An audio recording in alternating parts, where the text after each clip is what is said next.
평안하셨습니까? 오늘 저녁에요,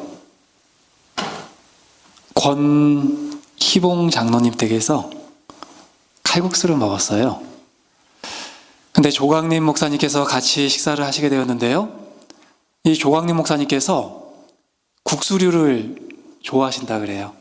냉면, 국수, 칼국수, 면류. 그래서 이 식사가 거의 마쳐갈 무렵에 김문환 장로님께서 조 목사님, 어떻게 기대하던 그 맛이 났습니까? 하고 여쭤봤더니 이 목사님 대답이 너무 걸작이었어요. 제가 잊지 않으려고 휴대폰으로 막 적었습니다. 뭐라고 대답하셨냐면,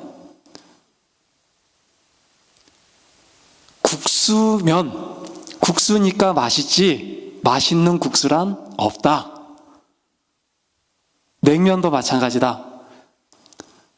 냉면이면 맛있어서 맛있는 냉면이 있는 것이 아니라, 냉면이라고 하면 냉면 그 자체니까 냉면이기 때문에 맛있는 것이다. 이렇게 말씀하셨습니다. 여러분들, 매 안식일, 매 집회에 나오셔서 말씀을 들으실 때 정말 이게 어떤 목사의 어떤 준비라든지 또 각 그 목사의 개성이 드러나는 그 말씀으로 인해서 은혜를 받으려고 하지 마시고, 어떤 분이 서서 말씀을 전하든지 그것이 하나님의 말씀이고 설교이기 때문에 그 자체만으로 은혜를 받으시는 정말 은혜 충만한 그런 믿음의 성도님들 되시기를 간절히 바라겠습니다. 오늘 제가 여러분들과 함께 나눌 말씀의 제목은요, 화자 혹은 원작자의 의도라고 정해보았는데요, 특별히 오늘 말씀은 제가 이 신학교를 다닐 때 이 선배이던 한 목사님의 통찰이 많이 반영되어 있는 말씀입니다. 다 함께 오늘 본문 말씀인 누가복음 10장 25절에서 37절에 있는 말씀을 여러분들 성경을 찾아보시되 저와 함께 교독을 하실 때에는 제가 띄워놓은 성경절로 같이 읽어주시면 좋겠습니다. 여러분들이 가지고 있는 그 성경, 개정개혁판이나 이 개정성경이 아니라 제가 쉬운 성경으로 번역본을 올려놨습니다. 제가 홀수절을, 여러분들이 짝수절을 같이 읽어보도록 하겠습니다. 어떤 율법학자가 일어나 예수님을 시험하려고 말했습니다.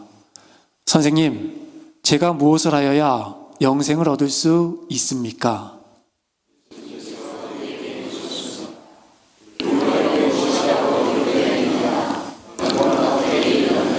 율법학자가 대답하였습니다. 내 모든 마음과 모든 목숨과 모든 힘과 모든 뜻을 다해 주 내 하나님을 사랑하라고 하였고, 또한 내 이웃을 내 몸같이 사랑하라고 하였습니다.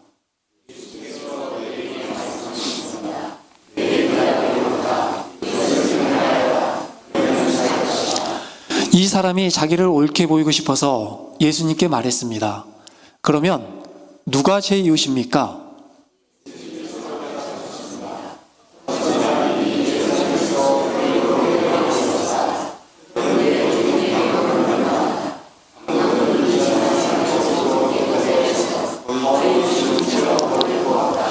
마침 한 제사장이 그 길을 내려가다가 그 사람을 보고는 길 반대편으로 피해서 지나갔다.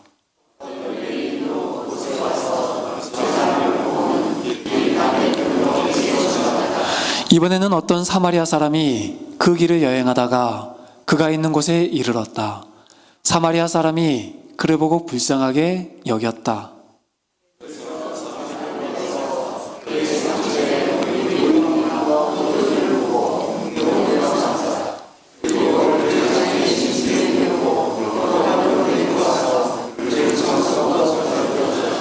다음 날 그는 은화 2개를 여관 주인에게 주면서 말했다.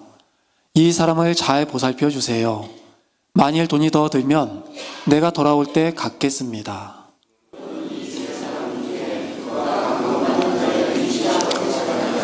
율법학자가 대답했습니다.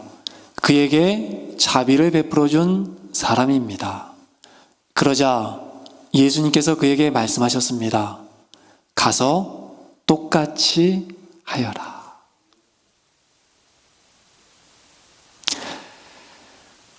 여기 이 사진 속의 인물이 누구인지 아시는 분 있습니까? 신경림이라고 하는 시인입니다. 이 신경림 시인이요, 경상북도에 있는 한 중학교를 방문하게 되었어요. 그리고 그 중학교에서 그 시인이 중학교를 방문하게 되었으니 이제 모든 교사들과 더불어서 티타임을 가지면서 잠깐 이야기를 나누는 시간을 갖게 되었습니다. 그러던 중 한 교사가 재미있는 제안을 했어요. 선생님께서 1988년에 발표한 시 가난한 사랑 노래, 이 시집이 학생들의 참고서에 나오는데 이 시와 관련된 문제가 10문제 수록되어 있습니다. 이 시의 저자이시니 선생님께서 한번 풀어보시지요. 가난하다고 해서 외로움을 모르겠는가? 너와 헤어져 돌아오는 눈 쌓인 골목길에 새파랗게 달빛이 쏟아지는데, 이렇게 시작하는 18행으로 구성된 시인데요, 객관식 문제 10문항, 신경림 시인이 쓴 시입니다. 그리고 그 시의 저자가 이제 이 10문제를 풀었습니다. 진지하게 풀었습니다. 몇 문제 맞췄을까요? 몇 문제 맞췄을까요? 10문항, 주관식 없습니다. 다 객관식입니다. 10문제 중에서요, 3문제 맞췄다 그래요. 시를 쓴 장본이기 때문에 이 시에 대한 이 시상, 이 시가 함축하고 있는 내용을 그 누구보다도 잘 알고 있을 텐데 3문제.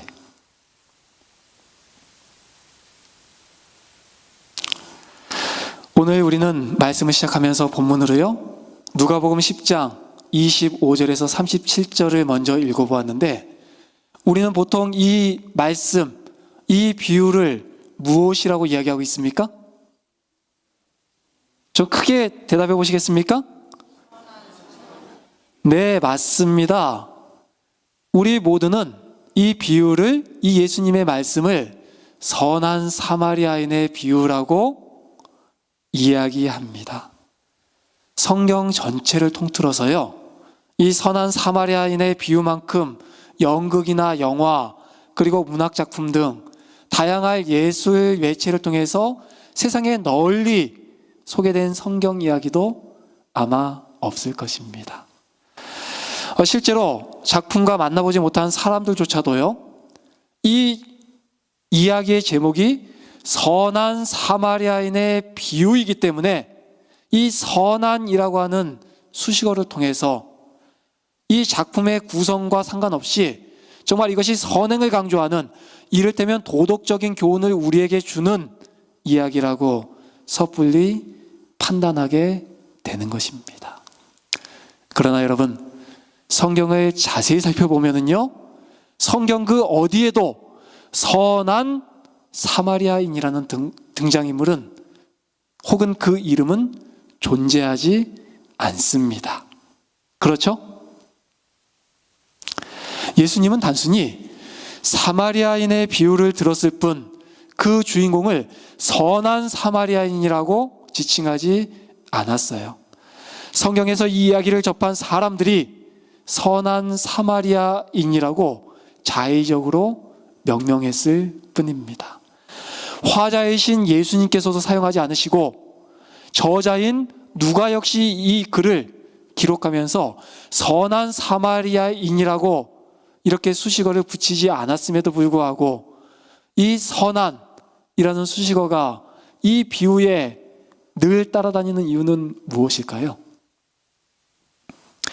예수님, 이 말씀을 하신 분의 의도와 상관없이 이 말씀을 듣는 사람들이 자기 멋대로 이것을 해석을 하고 자기가 편한 대로 자기가 보는 시각으로 여기에 제목을 붙였기 때문입니다.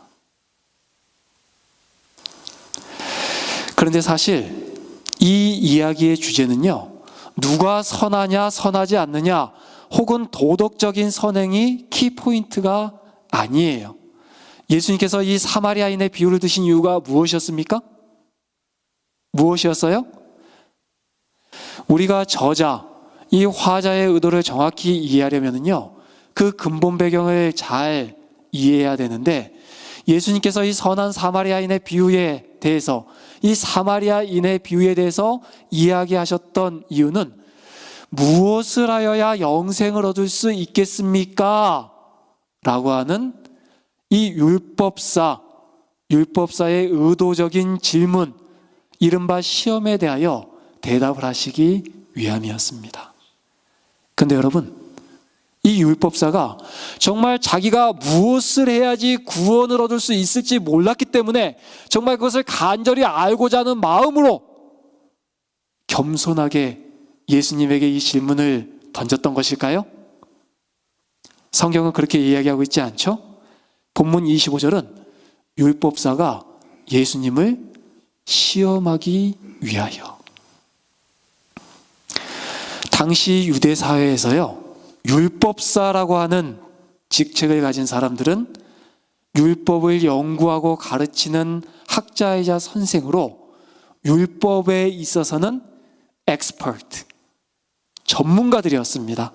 그런 자가 율법을 몰라서 예수님에게 물어봤던 것이 아니에요. 예수님을 시험하고 예수님을 함정에 빠뜨리기 위하여 질문을 던졌던 것입니다. 이에 예수님께서는 그 의도를 간파하셨기 때문에 그에게 반문법으로 율법사가 이미 알고 있는 내용을 다시 물었고, 이에 율법사는 그가 어려서부터 교육을 받으면서부터 늘 귀에 못이 박히도록 들었던 쉐마 이스라엘, 신명기 9절 잘 알려져 있는 이 말씀으로 자신 있게 대답하였어요. 율법을 신성시하는 유대인이라면 너나 없이 암송하는 9절, 하나님을 사랑하고 이웃을 사랑하라, 이 이중계명에 대해서 그가 이야기하였습니다. 여러분, 어떻게 하면 영생을 얻을 수 있습니까? 어쩌면은요, 이 영생을 얻고자 하는 마음, 영생에 대한 질문은 이 기독교만의 전유물이 아니었습니다. 창세 이후로 사람들이 죽을 수밖에 없는 운명에 처한 이후로부터요, 모든 사람들은 시대와 배경과 나라를 막론하고 누구나 다 가능한 한 오래 혹은 영원히 살고 싶어 했어요. 인류의 꿈, 불로장생, 해파리는 알고 있다. 불로장생의 꿈은 뇌 연구에 달려있다. 실리콘밸리 요즘 화두는 불로장생. 성계가 어쩌면 불로장생의 열쇠를 쥐고 있는지도 모른다. 구글 검색창에요, 불로장생을 타이핑해보니 쏟아져 나온 뉴스들의 헤드라인입니다. 이렇게 세상은 현대에도 계속해서 어떻게 하면 영생을 얻을 수 있을 것인가, 영원히 살 수 있을 것인가 관심을 갖고 질문을 던지고 있습니다. 그런데 여러분, 우리가 진짜 해야 할 질문은 무엇일까요? 아니, 우리가 이미 알고 있는 대답은 그게 진짜 답일까요? 저는 한국에 있을 때 고등학교 3학년 때요, 이 대학 입시를 치른 직후에 운전면허를 땄어요. 대학에 들어가기 전입니다. 당시에는요, 이 한국에서의 어르신들 운전면허 따셨을 때 기억을 더듬어 보시면 아시겠지만은 이 코스와 주행시험이 있었는데 먼저 이 코스 S자, T자, 뭐 굴곡 이것을 먼저 이렇게 전진으로 갔다 후진으로 갔다 이것을 합격을 하면은 그 다음에 이제 이 바깥에 직접 나가는 건 아니지만은 이 운전면허 시험장에 있는 가상으로 만들어 놓은 이 도로를 한 바퀴를 돌면서 이 시험을 쳐야지 이 면허증을 딸 수가 있었습니다. 지금은 장로님이 되신 저희 그 시골 교회에 당시에 한 젊은 집사님께서 저에게 이 운전 연습을 시켜주시겠다고 자청을 해서 도와주셨어요. 당시는 기어가 이 오토가 아닌 수동이기 때문에 이 기아 넣는 법부터 이 클러치를 밟고 1단부터 해서 뭐 2단, 3단, 4단, 5단 이것을 아주 친절하게 이론을 가르쳐 준 다음에 이제 이러한 승합차 1톤짜리 봉고를 가지고 이제는 이 집사님 차를 가지고 도로에 나가게 되었는데요. 이제 서서 이렇게 가고 있는데 속도를 조금 높여보라는 거예요. 그래서 이제 20마일, 30마일, 35마일 이렇게 쭉 가고 있는데 갑자기 옆에 그 운전을 가르쳐 주던 집사님이 잠깐 멈춰보라는 거예요. 그래서 제가 그 말을 듣자마자 그 브레이크를 그냥 확 밟아버렸어요.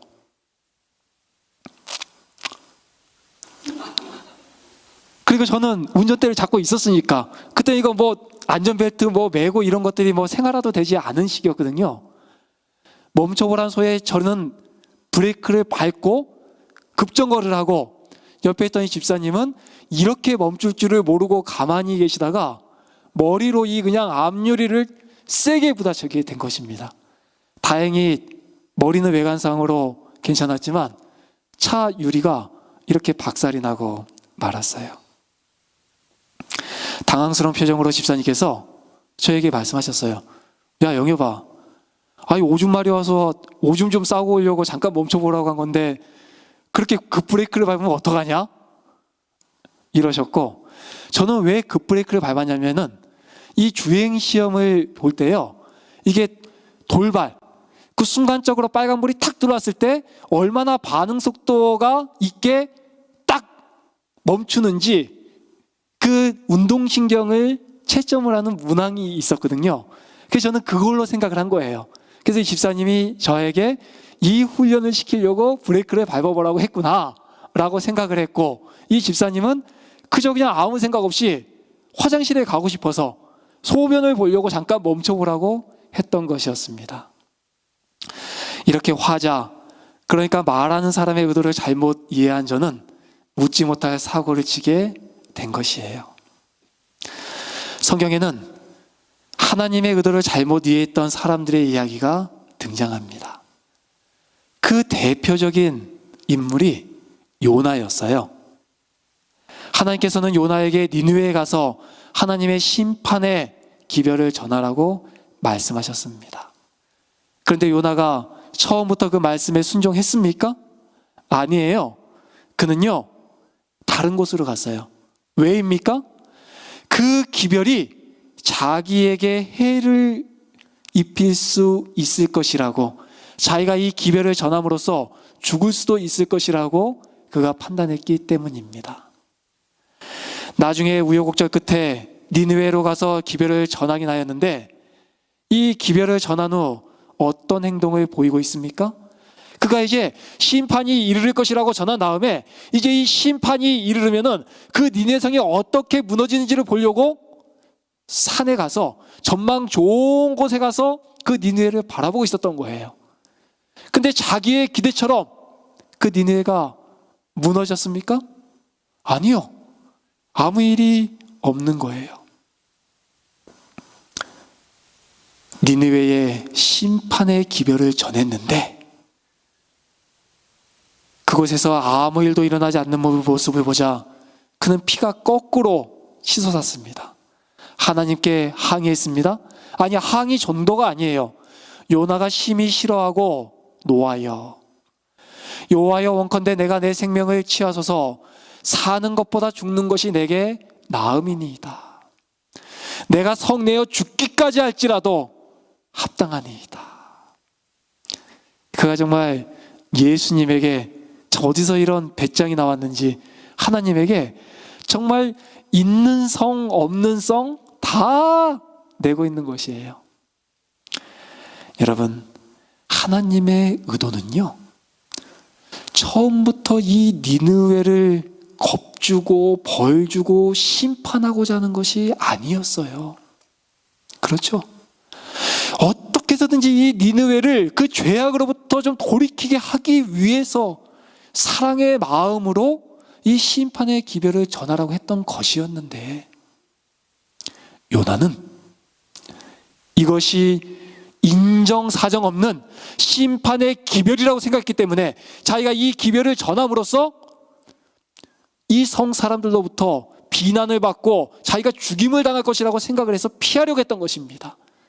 자기가 이 기별을 전하면은 이제 며칠 후에 정말 하늘에서 불이 내려와서 그 땅이 불바다가 되므로 자기가 진정한 선지자라는 것이 밝혀져야 되는데, 그런 것이 밝혀지지 않음을 통해서 하나님의 사랑으로 말미암아 그가 성을 내고 화를 내고 차라리 나를 죽여달라고, 내가 이렇게 화내는 것이 합당하다고 이야기하고 있는 것입니다.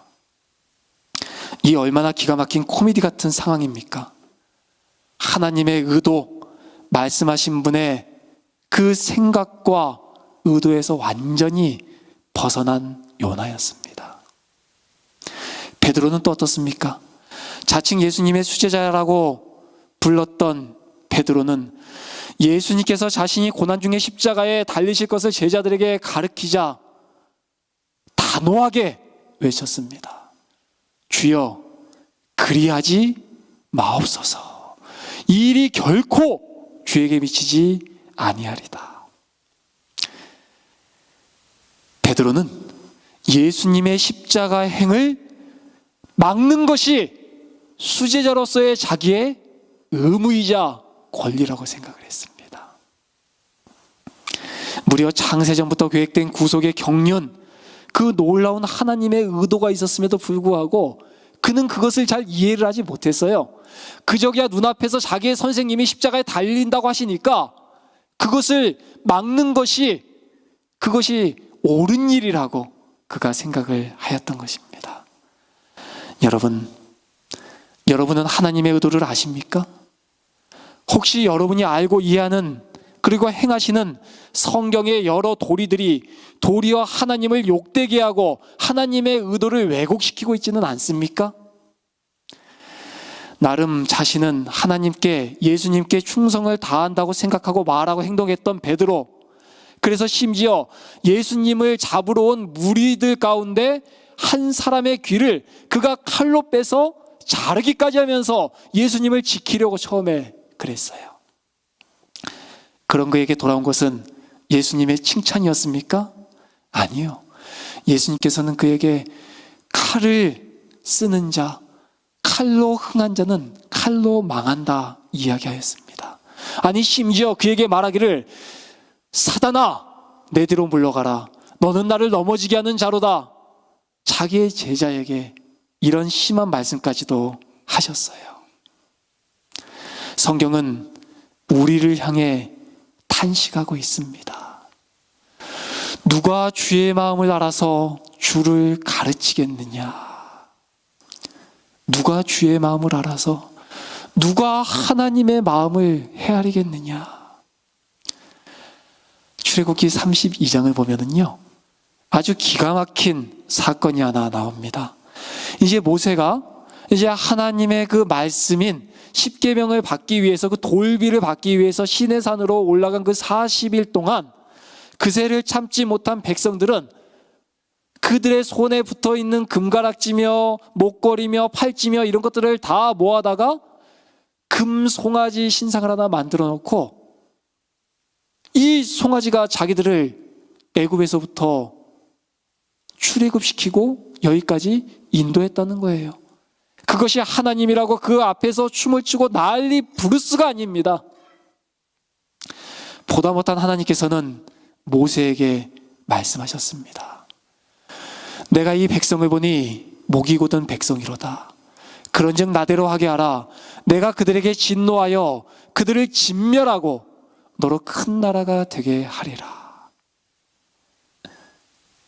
모세가 어떻게 반응하였습니까? 예, 하나님. 하나님의 뜻이 그러시다면 그렇게 해주십시오. 당연합니다. 이 백성들 희망이 없습니다. 다 진멸해 주시고 저로 하여금 큰 나라가 되게 해주십시오. 아멘. 그렇게 반응하였습니까? 아니에요. 무엇이 하나님의 의도였습니까? 하나님께서는 말씀은 이렇게 하지만 정말 그분의 이 백성들에 대한 그 사랑의 마음이 너무나 간절하고 컸기 때문에 이 말씀이 한탄으로 정말 애처로움으로 이렇게 나타난 것이었습니다. 10손가락 깨물어 안 아픈 손가락 없다고 이스라엘 백성들, 그 400년 동안이나 애굽의 압제하에 있던 그 백성들을 어떻게 인도해 냈는데요. 하나님께서 그들을 정말 한순간에 싸그리 없애버릴 생각을 하실 수 있겠습니까? 이런 하나님의 마음을 누구보다도 잘 알고 있던 모세였기에 모세는요, 그들의 죄를 사하시옵소서, 그렇지 않사오면 원컨대 주의 기록하신 책에서 내 이름을 지워버려 주옵소서라고 이야기하였던 것입니다. 모세는 화자, 하나님의 마음을 알고 있었던 거예요. 사마리아인 비유가 우리에게 말해주고 있는 본질은 무엇입니까? 왜 여기 제사장과 레위인이 등장합니까? 그들은 누가 그들의 이웃인지, 그들이 무엇을 해야 할지 그 누구보다도 잘 알고 있던 사람들이었어요. 하나님을 사랑하는 것만큼 사람, 이웃, 도움이 필요한 사람을 돕는 것이 왜 중요한지 그들은 잘 알고 있던 사람들이었습니다. 하지만 그들은 하나님께 대한 종교적인 예식이 사람에 대한 관심과 사랑보다 더 중요하다고 생각하였습니다. 어쩌면 그들은 레위기에 등장하는 정결의식을 떠올렸을는지도 모르겠어요. 시체를 만지는 자는 부정한 자가 되고 출산한 자도 정해진 기한 동안 부정한 자가 되고 하나님의 성물을 만질 사람은 또 부정한 것을 만지면 안 되고, 그래서 하나님을 섬기는 가장 옳은 방법은 내 눈앞에 당장 도움이 필요한 사람을 돕는 것이 아니라 그런 것을 외면하다 할지라도 성전에 가서 성전 봉사를 하는 것이 진정 하나님께 영광을 돌리고 하나님의 뜻이라고 그들은 오판하였던 것입니다. 하나님의 생각, 하나님의 의도가 어디에 있었는지 그들은 전혀 몰랐던 거예요. 오늘날 우리 신앙의 모습이 바로 이 제사장이나 레위인 같지는 않습니까? 작년 4월 19일 저녁에요. 저희 둘째 아이가 6학년인데 이 아이가 학교를 갔다 와서 저녁에 이렇게 물어보는 거예요. 아빠, 우리 누구 어려운 사람 도와준 적이 있어? 왜 물어보는데? 학교에서 숙제하는데 그거 알아오래. 순간 떠오르는 게 없었어요. 갑작스러운 질문에 아빠, 우리 누구 어려운 사람 도와준 적 있어? 그래도 아빠가 목사인데 뭔가 이 근사한 대답을 해줘야 될 것 같은데 딱히 머리에 딱 떠오르는 것이 없고, 제가 이 당황이 된 순간 그 아이에게 한 말이, 은민아, 우리 교회 갈 때 그 교회 이제 거의 가서 그 큰 길가에 홈리스 노숙자가 늘 도와달라고 서 있잖아. 그러면 아빠가 어떻게 했어?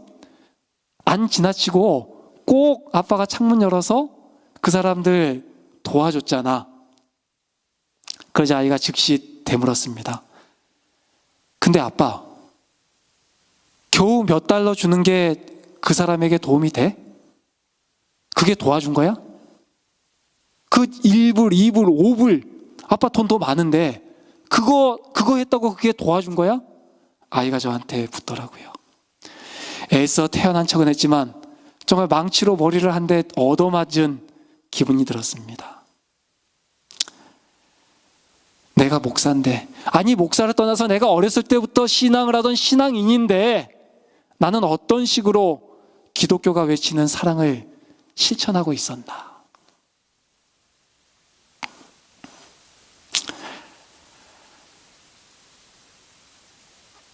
여러분, 우리는 어떻게 율법의 본질인 사랑을 실천하고 있습니까?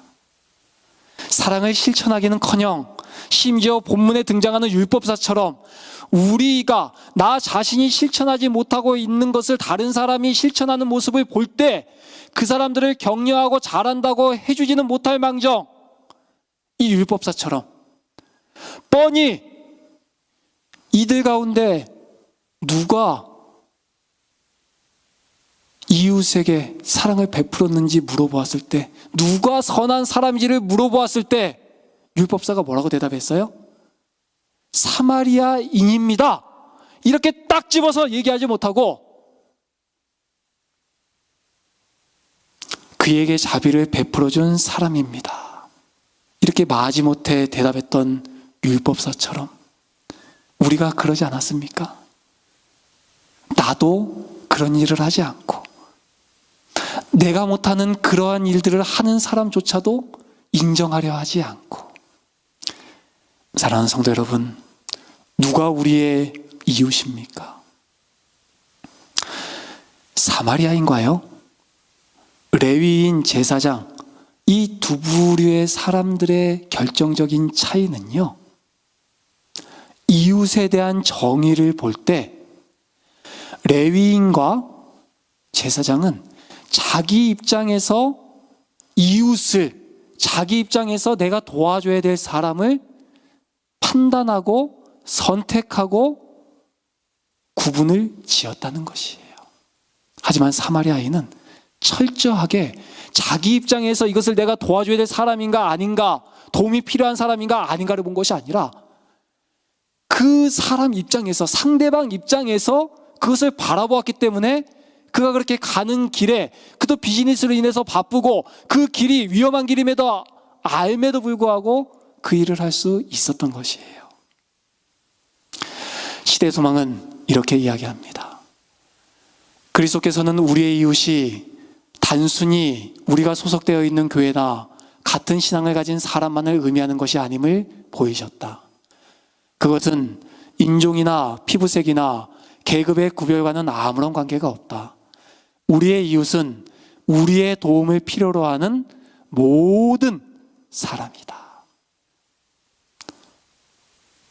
대적에게 상처를 받아 죽게 된 영혼은 누구나 우리의 이웃이다.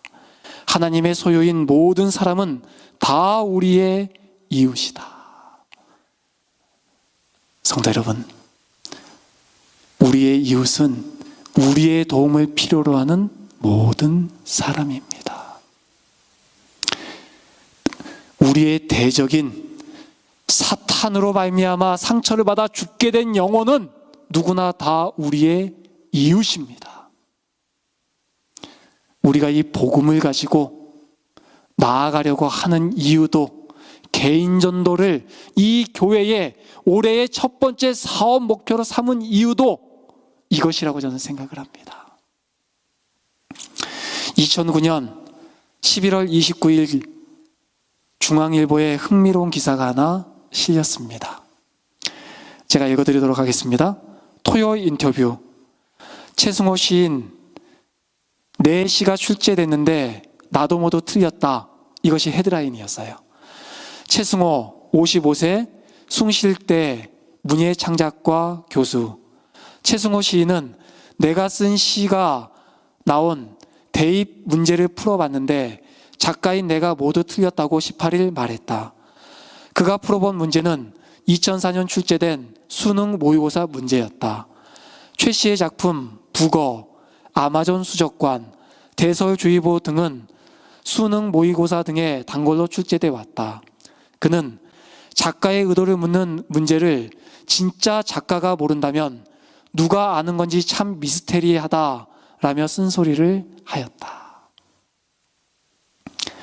만약 예수님께서 재림신문이나 리뷰 앤 헤럴드 등 우리 교단 매체와 인터뷰를 하신다면 우리의 세태를 보고 한탄하지 않으시겠습니까? 화자의 모습과는 전혀 다르게 성경을 인용하고 엉뚱하게 적용하는 우리의 모습을 보면서 말입니다. 시편 기자는요, 시편 19편 7절에 이야기하기를 여호와의 율법은 완전하여 우리들의 영혼을 소성케 한다고 하였건만. 여호와의 율법, 이 말씀은 우리를 소성케 한다고, 우리를 새롭게 태어나게 한다고, 우리를 상처로부터 아물게 한다고, 우리를 재창조한다고, 우리를 리프레시하게 만든다고 하였건만 우리가 이해하고 있는, 우리가 중요하게 생각하고 있는, 우리가 실천하고 있는 하나님의 율법은 사람을 살리는 것이 아니라 상처 주고 죽이고 소외되게 만들고 주저앉게 만들지는 않았습니까?